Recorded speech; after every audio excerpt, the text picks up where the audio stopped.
Thank you for checking out our podcast today. We hope that the teaching you're about to hear would inspire you and motivate you on your incredible journey in becoming a better you. So please turn your attention to today's message.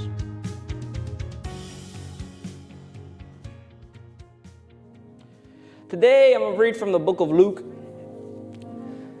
chapter 15, 1 through 10. And we're just going to work on these couple verses. I'm going to dissect it, I'm going to take it apart, and tell you what I was able to get from it. So here you go. Alexa, can you read that for me? The lost sheep. Now all the tax collectors and the sinners were coming near him to listen to him. Both the Pharisees and the scribes began to grumble, saying, "This man receives sinners and eats with them." So he told them this parable, saying, "What man among you, if he has 100 sheep and has lost one of them, does not leave the 99 in the open pasture and go after the one which is lost until he finds it? When he has found it, he lays it on his shoulders, rejoicing. And when he comes home, he calls together his friends and his neighbors, saying to them, 'Rejoice with me, for I have found my sheep, which was lost.' I tell you that in the same way, there will be more joy in heaven over one sinner who repents than over 99 righteous persons who need no repentance." Let me tell you something. Just with that little bit of scripture, my mind is blown. Because it shows you the love and the compassion that Jesus is showing at this moment for those that are lost. You see, today, I want you to change lost to one. I want you to change lost to one. My title to the message today is entitled For the One. For the One. What will you do to reach that one lost? What will you do to reach that one who is struggling? But for some reason they see you and they feel like you have a wall of perfection up. What will you do for the one? Verse 8, we have verse 8 up there. It says, "Or what a woman, if she has 10 silver coins and loses one coin, does not light a lamp and sweep the house and search carefully until she finds what she is looking for. And when she has found it, she calls together her friends and her neighbors and say, 'Rejoice with me, for I have found the coin which I have lost.' In the same way, I tell you, there is joy in the presence of the angels of God over one sinner who repents." One sinner who repents. We have a story of a man who lost one sheep, but he had 99 sheep. Let me tell you something. Back in the day, and even till now, sheep are very valuable. And to have 99 sheep at hand, to go after that one knucklehead sheep, it's nonsense. Imagine you working hard in the farm and feeding these sheep and taking care of them and taking them a bath, or I don't know what the farmers do, but they're managing these sheep, and out of nowhere you get this one knucklehead sheep who just runs the other way. And then you have to trust the 99 sheep that you have to someone else and say, "Hey, can you take care of these sheep while I am gone to look for the knucklehead sheep?" Let me tell you something. A lot of us here used to be knucklehead sheep, but we are now found. There was a shepherd who had to go out and get you and bring you back in. There was a shepherd who had to come and say, here, I got some snacks for you. Come on, let's go. I got some good food for you. He had to do that. He had to lure you in so that you could come back home. Because we rejoice when you are here. The heavens rejoice when you are here. You see, if this is true about the things that are lost, shouldn't it also be true for the people who are spiritually lost? The term lost refers to those who are not Christians, to those who are outside of the household of God, but whom God desires to have come home. So you can see in the story of the prodigal son where the son got fed up with his dad, said, Dad, I'm out. Give me my inheritance. I want to leave. But then he had to come back with his head down. He was feeling guilty. And then he said, Dad, I'm sorry. But the dad, even before the son was able to say that, he said, dude, shh, be quiet. I'm just happy you're home. Clearly, we shouldn't feel so tense to be in the presence of God. But for some reason we do. And for some reason we make other people feel that way. Shouldn't we respond to the people who are lost in the same way or even greater way? The lady had 10 coins and she lost the one. And she flipped her house upside down. She was flipping her sofas. She was flipping everything. She had salsa music playing in the background because it was Saturday. And she had to find that one coin. See, God will do the same for you. And for those that you think that are lost in your family. But he's going to use you as a vessel to get them. I believe that the point of this passage is primarily to remind Christians of how they should respond to the lost. You could also interpret these parables as illustrating how God responds and searches for the lost, even if that is the case. But the message remains the same, because if God responds a certain way to those who are lost, then it is obvious that we should follow the same example. Now that we have an overview of these stories, I want to go over them verse by verse. I will share with you 3 things needed in order for us to reach those that are lost. The first thing needed is found in the setting that the parable were given in. Now all the tax collectors and the sinners were coming near him to listen to him. Both the Pharisees and the scribes began to grumble, saying, "This man receives sinners and eats with them." Can you read it again? But like when you go to the sinners, this man eats with sinners, like say it with pain and disgust. Now all the tax collectors and the sinners were coming near him to listen to him. Both the Pharisees and the scribes began to grumble, saying, "This man receives sinners, eats with them."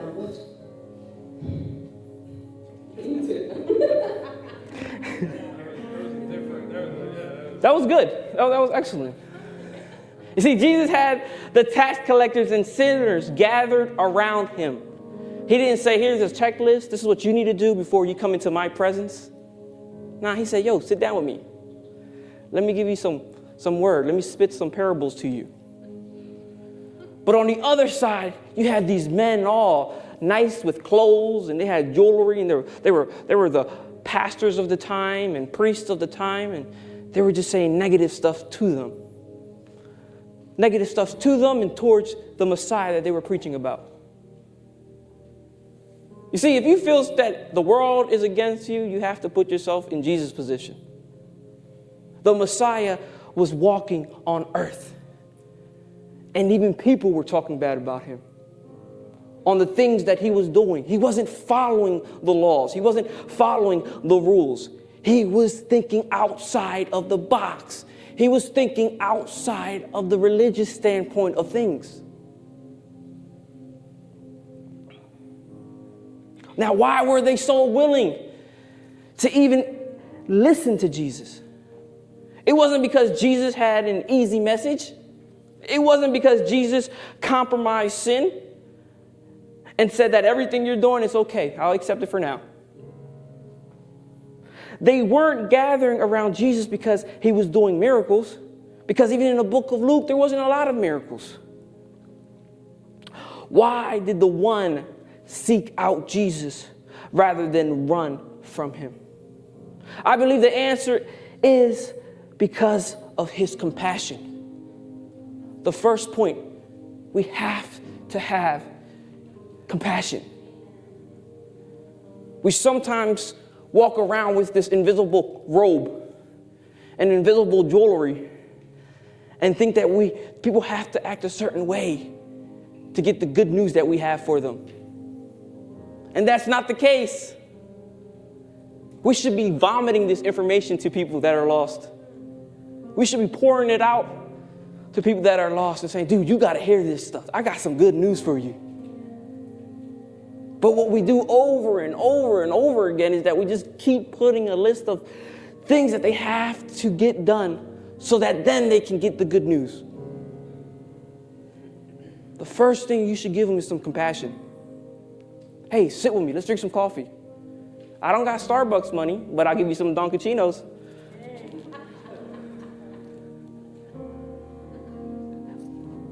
It's that simple, but we make it too complicated. The Bible says in verse 2 that Jesus welcomes sinners to eat with him. One of the definitions for the Greek word translates welcome in the verse to receive as a friend. You're receiving as a friend. Compassion is receiving as a friend. This was Jesus' attitude to those that were lost in sin. Jesus welcomed them. He was compassionate and accepting of them despite their sins and faults. He was a friend. Jesus had an attitude that lost people were attracted to. Sometimes we got to check our attitudes in the mirror.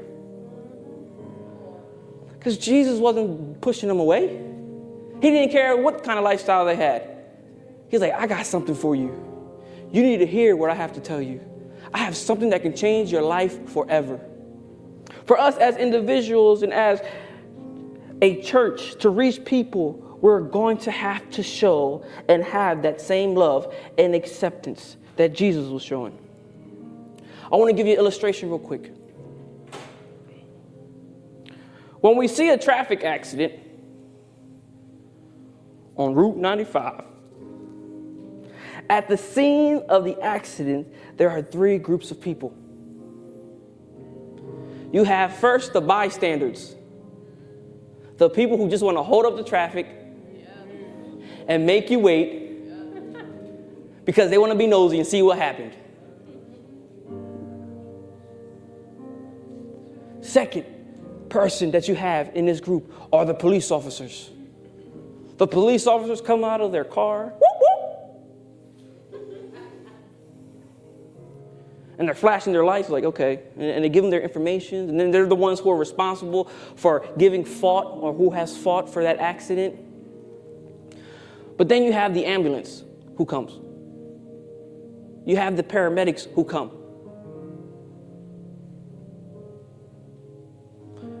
They don't talk to the police officer. They go straight to the situation. They go straight to the situation. Now let's think. Who are you this morning? Are you the police officer? The bystanders? Or are you the ambulance? You see, the problem is we're falling short of the glory of God because, again, we're putting up our walls of religious laws that are man-made. We need to be in there, getting our hands dirty, like what our outreach program is doing, preparing baskets for Thanksgiving and preparing different things to reach those that are lost and those that are sick. This is our job. But it doesn't just happen in the church. It happens through you. Each of you guys are your own individual church. Me, I'm the church of Papa, Jose. Alexis is the church of Alexis. Yeah. We all have our individual church. We all are an example of the face of God. And we all should show compassion. You know, the problem is that most of us, even in the church, want to be police officers. We just want to tell you what you're doing wrong. If you was in church on Sunday, that wouldn't have happened. If you was in church on Sunday, that wouldn't have happened. If you was reading your Bible, that wouldn't have happened. Let me tell you something. Jesus wasn't like that.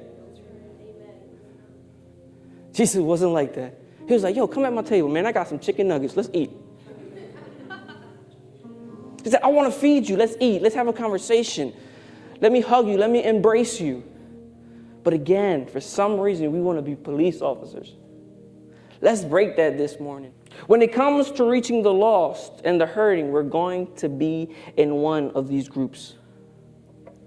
The uninvolved, the people with all the rules and all of the authority. Or we'll be trying to help those that are hurting and lost. This is what the Pharisees and the teachers of the laws did when they saw Jesus sitting down at the table. He's like, oh, look at that. That must be disgusting. That man stinks. He's sitting next to Jesus, and Jesus says that he's the king and he's the Messiah. Look at those poor people. Look at that. Now, I want you to think of something. It says taxpayers, and then it says taxpayers and sinners. Let me tell you something. Because I was reading this, and when you think of sinners, think of a sin. Think of a sin. Now imagine all of them at that table. Because no sin is different than the next. No sin has a level of weight. No sin has a level of power over the other. It's all the same. So that person who's dealing with pornography is at that table. That person who's dealing with adultery is at that table. That person who's dealing with food issues is at that table. Murder, they're at that. You have to think about it, because when we think of sinners, we think about the worst kind of people, but we don't really identify them. They're all there. They're all listening. That's why when I read it, I was like, yo, this is some serious stuff. What will we do for the one? What will we do? There's no limitations on what we can do. We just have to think outside of the box.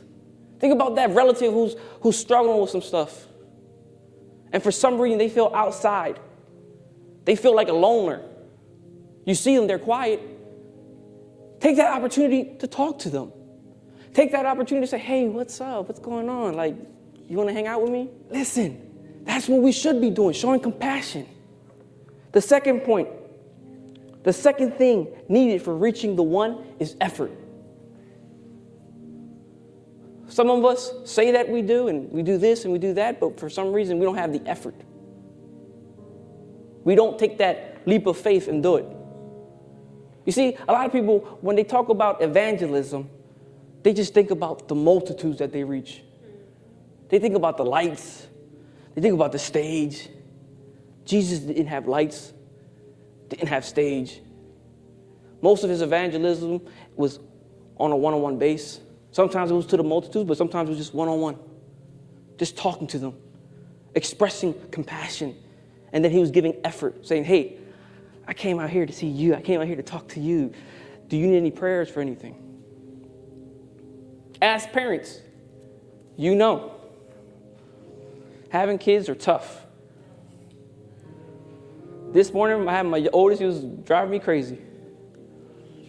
He was driving me crazy. And I said, Lord, give me patience. Help me out. But you know, when you have kids and you go to the store, it's one of the most chaotic times. Because you go to the same stores over and over again. And for some reason, they already know where the toys are at. And they're like, Dad, I want to go. I want to go see that toy, Pop. I want to go to the toy area. And you're saying, Pop, just wait for a little while. Let's get this out the way, and then you can go. Or, maybe we're not going to do it today. But then there's that one moment where the kid disappears. He vanishes from your sight. And then what happens? No, your heart starts to palpitate. It starts to get harder, and you start to worry. You start to sweat. You start to be like, oh my gosh, where's this kid? And you're looking at your wife like, yo, where is he? It's to the point that sometimes you go to even the register so that they can say their name on the speakers. That is the same kind of effort we need to do for the lost. We should be panicking all the time for the lost, for the one. That at every moment we're like, oh, that guy needs some Jesus in him. That guy needs a change in him. But don't do it weird. You see, sometimes we overdo it with the Christian lingo. And sometimes we just need to talk to them to get the gospel through. It blows my mind to see my brother here next to me and then to see Mr. Mike on the corner. Because their relationship is hilarious to me. To her too, and to everyone that knows them. But to see where that moment of change happened in the life of Mike blows my mind, because Mike was like, he was gangster, yo. He was like a gangster funny kid. Like, he was just trying to be hard. And out of nowhere, Andy comes with his tight pants, like, yo, you want to come to church? And it changes. But it happened because he made that effort to reach out to that one person who a lot of other people would say, that guy can't fit with our clique. It's not your job to change people. It's your job to plant the seed and let it grow. Sometimes we think that we have to rush people's transition into the church really quickly.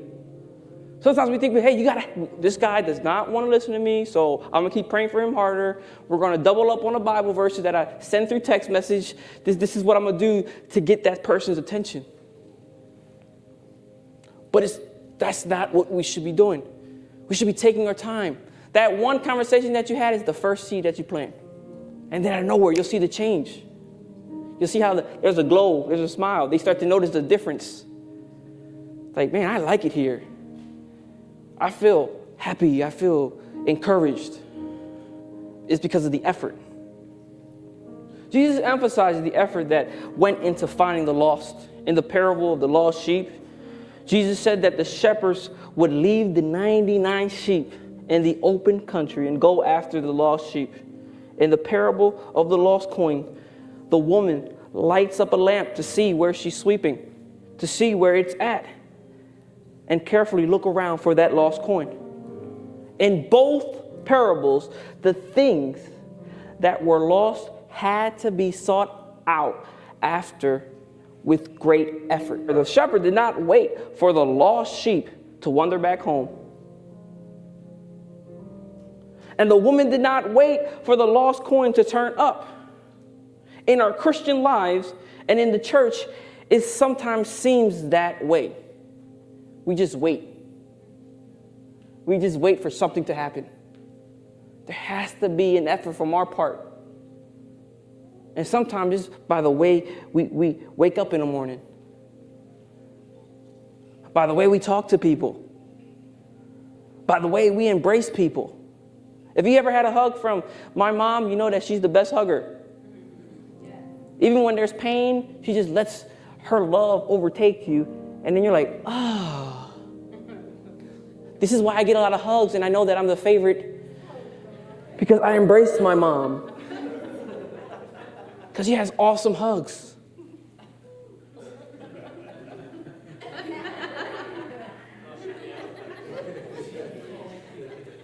Carry on with the music.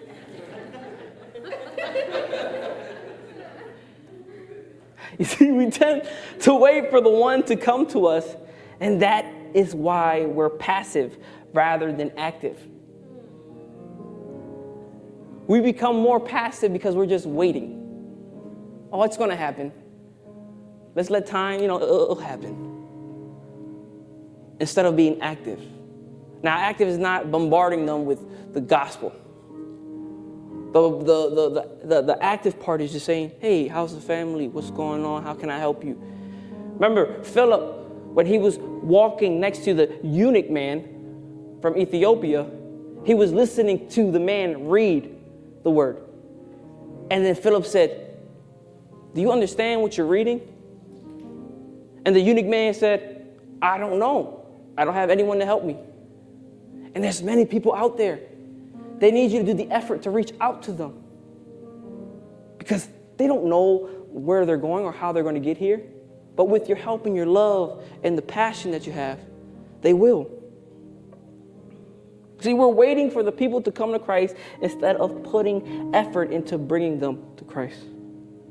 I know that I have been guilty of this. Sometimes I'm like, okay, let me give him some time. Let me just give him some time. He'll find his way. Sometimes I treat people like that lost sheep. And we all do it because we're worried about ourselves. We're trying to get our salvation, our connection with God. We're reading all these books. But that's not what Jesus did. Jesus reached out to the ones who stunk. He was reaching out to the ones who were mumbling words because they were drunk. He was reaching out to the blind. He was reaching out to the cripple. He was reaching out to the men and the women who were doing things that you would never even imagine. And I thank God every day that he's in my life. Because there's moments in my life where I get frustrated.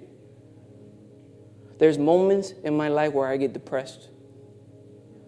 There's moments in my life where I get angry. And I say, God, why me? Why me? Why do I have to live this way? But then I go to it and I pray and I say, God, I'm sorry, I know, but I'm dealing with some stuff. Then I remember the first time I had an encounter with God, and I said, you're better than anything that this world has to offer. I don't have to feel this way, God. You always take care of me. In the good days and the bad days, you always take care of me.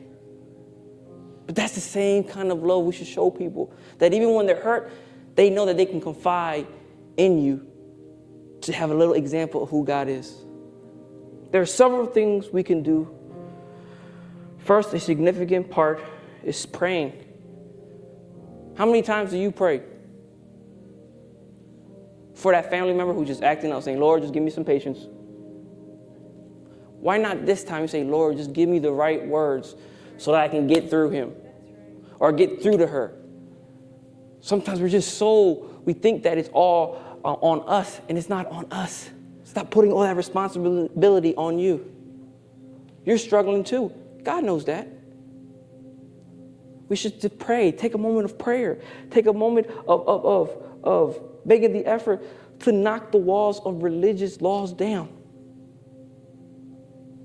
There's a lot of people who want an escape, but because of what church has done to them in the past, they don't open their mouths. They don't cry for help. Jesus, at that moment, knocked down the religious stuff. He didn't care about how people looked. He didn't care if they got baptized. He didn't care if they received him. He said, I have something for you that you need to know so that your life can be changed. Why is it so hard to do that? Why is it so hard to do that in our everyday walk? Third thing needed to reach the one is persistence. When I say persistence, I'm not talking about persistence on reaching that person. I'm talking about persistence in your connection with God. Growing your relationship with God. Getting stronger with God. Understanding who Jesus is. Understanding his characteristics. Because the more you understand the characteristics, the more you become like him. If you could read verse 4 and 8 of Luke, if I can get Luke back up there. 4 and 8. There you go. What man? What man among you, if he has 100 sheep and has lost one of them, does not leave the 99 in the open pasture and go after the one which is lost until he finds it? When he has found it, he lays it on his shoulders, rejoicing. And when he comes home, he calls together his friends and his neighbors, saying to them, rejoice with me, for I have found my sheep which was lost. I tell you that in the same way, there will be more joy in heaven over one sinner who repents than over 99 righteous persons who need no repentance. Let me tell you something. I find it mind-blowing that when football season happens, everyone puts their gear on. They got their jerseys on, they got their hats on, down to the socks on, with their team.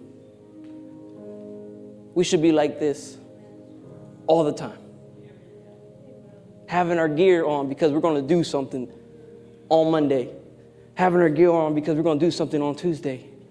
We think that this kind of action only needs to happen on Sunday. No, it needs to happen every day. It needs to happen every day. There has to be a persistence on your behalf. Jesus is always there. Even when you're screwing up in life, he is still there. Even when you're doing stuff you know you're not supposed to be doing, he is still there saying, look, I got your back. You're being a knucklehead right now, but I have your back and I love you. This is the same way we should be able to run after that one who is lost at work or at the gym when we're working out. Listen, you see, there's a persistence that has to take place in your action to make sure that there's an action in someone else's life. And that happens by you sacrificially giving your time and doing something that you normally won't do, but doing something because you want to see the outcome later on. In both of these cases, Jesus notes specifically that the person continues seeking after the one item until he or she found it. In other words, Jesus seems to be pointing out the persistence was a needed quality for success. See, it's the same way with reaching the one. It is not easy to reach people's heart so that they receive Jesus. So it is not usually the case that our first effort is successful. This is the problem. We sometimes think that just because we pray for the person, they should be done, they should be saved, they should be holy, they should be sanctified, they should be all that mumbo jumbo. But no. We live in an imperfect world. We live in a world where there's sin everywhere. We're made from dirt. If you hurt us, we're going to bleed. We're not perfect. Stop having that mindset that I have some great news that I'm going to give you, and when I give it to you, your life is going to change completely, and all your issues are going to go away, and it's going to be okay. No, it's not going to go away. You see, when I got diagnosed with MS, it didn't go away. But I surrounded myself around people who strengthened me on a daily basis. To the point where they don't give me they don't give me petty. You would think they're like, hey, it's okay, Papi, you're going to get better. They know, boy, get up. Get yourself together. Even if you're limping, you're going to church. We need to find people like that to surround ourselves with. That they don't worry about what we're dealing with. They're saying, dude, I know what you need. You need an impact of God in your life. Let me tell you something. I struggle. Now they got me, look, this is a miracle of God. They have me teaching some Spanish at a high school.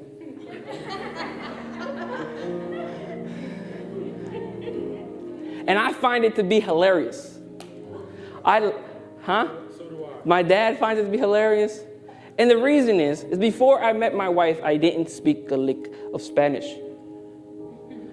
My wife spoke Spanish, and I was speaking English. And the only way I was able to communicate with her was by watching Telemundo every other week. And I would get in the Spanish stations, and I would get little sentences. And then every time I would see her on a Sunday, because, I wanted to get her number, I would spit some Spanish to her. The first one was, hola, ¿cómo está? The second was, ¿está bien? Then I would go, hey, ¿quieres sentar aquí conmigo y hablar un poco más? I would say little things. I was showing some persistence because I wanted to conquer her. That's right. It's to the point where on Friday they offered me another job. They offered me another job. Math. Let me tell you something. Can I come? You can come. Let me tell you something. This is how God works. God does things to you. He does things to you that is out of the norm, and he puts you in there. He says, I don't care what you think you know. I need you there for a reason.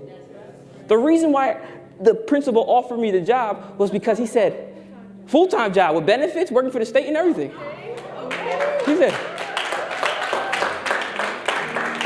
He said, the reason why I want you to see if you were interested in this job, and he asked permission.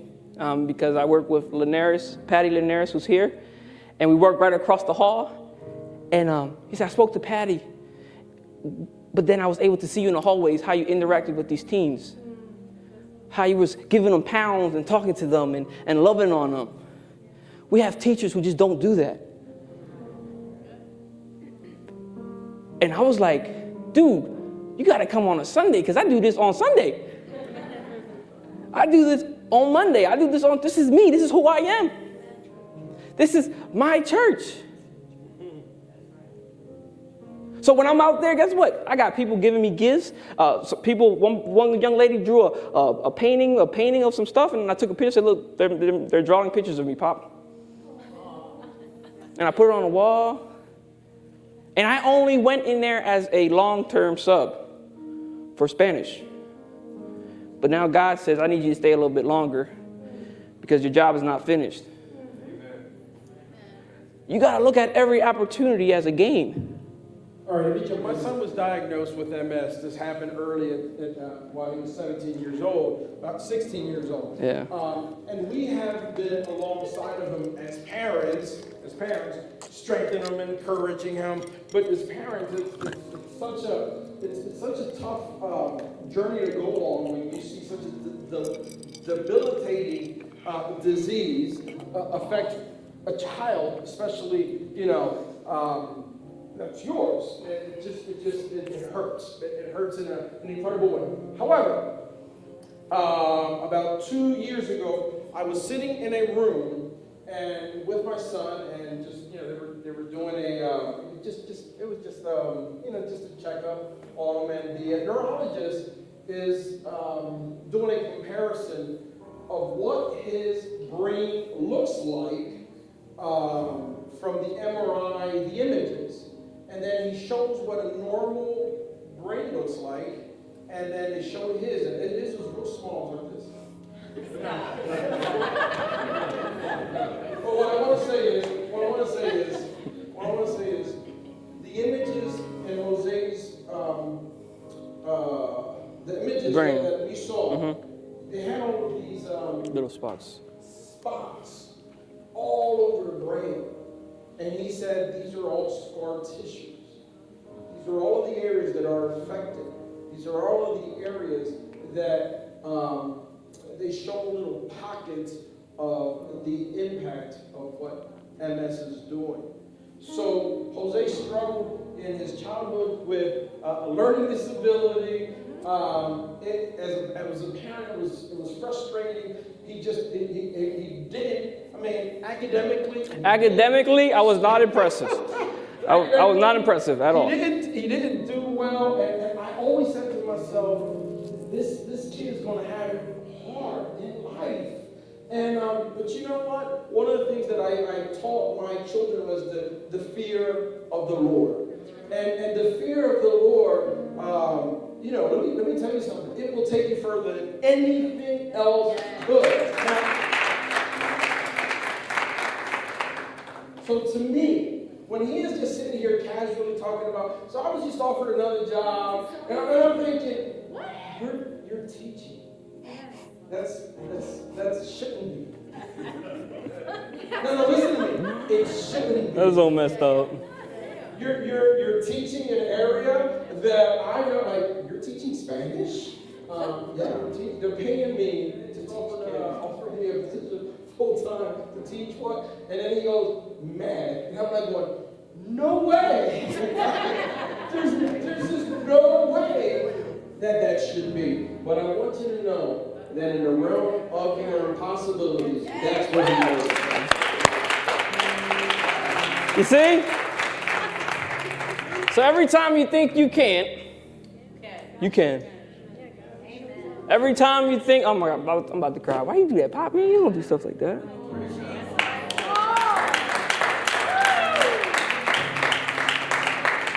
Let me tell you, I've been down for 2 years. I've been down 2 years. I haven't been driving. I see my boys. And I say, God, don't take this away from me. I want to hold them. I want to hold my beautiful wife. And then he says, I got you a job. You see, let me tell you, things like this doesn't happen to normal people. It doesn't happen to normal people. It happens to people with a purpose. It happens with people with a direction. It happens with people who has a calling, and each and every one of here has a calling. We have a purpose. We have someone that we're here to reach. I didn't know they were going to put me in a room and say, this is your desk. These are the amount of kids you have. You have 100 and something kids. Teach these kids Spanish. And I'm like, how am I going to do this? And every Friday we watch Coco. And I was like, how am I going to do this? How am I going to teach these kids Spanish? And guess what? I have one more week there. And I'm testing them. I'm like, ¿qué tú sabes? What do you know? Enséñame dónde está la nariz. Show me where your nose is. Enséñame dónde está la oreja. Show me where your ears are. Enséñame dónde está la boca. Show me where your mouth is. And I'm doing this. And I can't believe that I'm doing it. And they're doing it. And they're doing it. And they're learning. And they're like,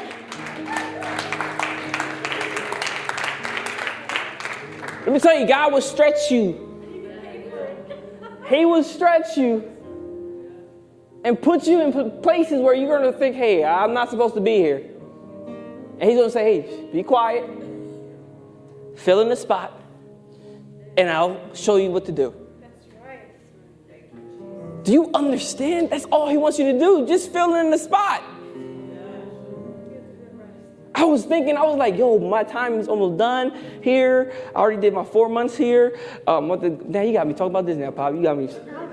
But I'm thinking, and I'm at this desk, and they're like, you hear, like I'm in the hallway, yo, Señor Carmona. I'm like, hey, pana, what's up? And I said, like, sometimes I say, like, because, you know, Spanish people, especially, say, hey, mami, ¿cómo está todo? ¿Todo está bien? Sí. And Linares is backing it up. He said, why are you talking to them like that? Why are you talking? I was like, that's the only Spanish I know. Like, you don't understand. I shouldn't be here. But he puts those that are willing and unqualified and makes them qualified.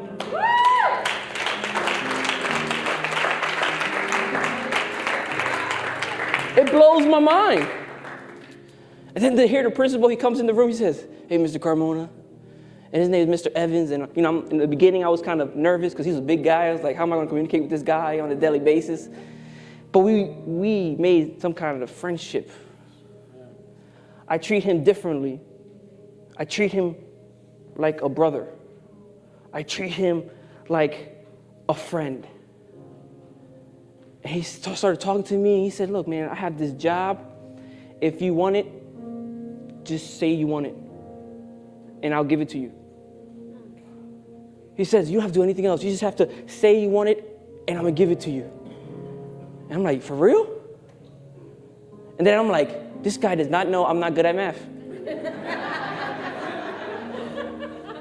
He doesn't understand that my dad had flashcards when I was in elementary school and was saying 2 + 2 is 4.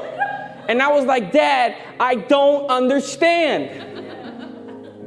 But then God says, I don't care if you don't understand. I need to put you in the place where you deserve to be to change the lives for the better of those who need it. For that one. Thank you again for checking out our podcast. If you would like to find information about who we are or how to donate so that we can keep doing what we're doing, please check us out at www.scarletnote.org. See you next time.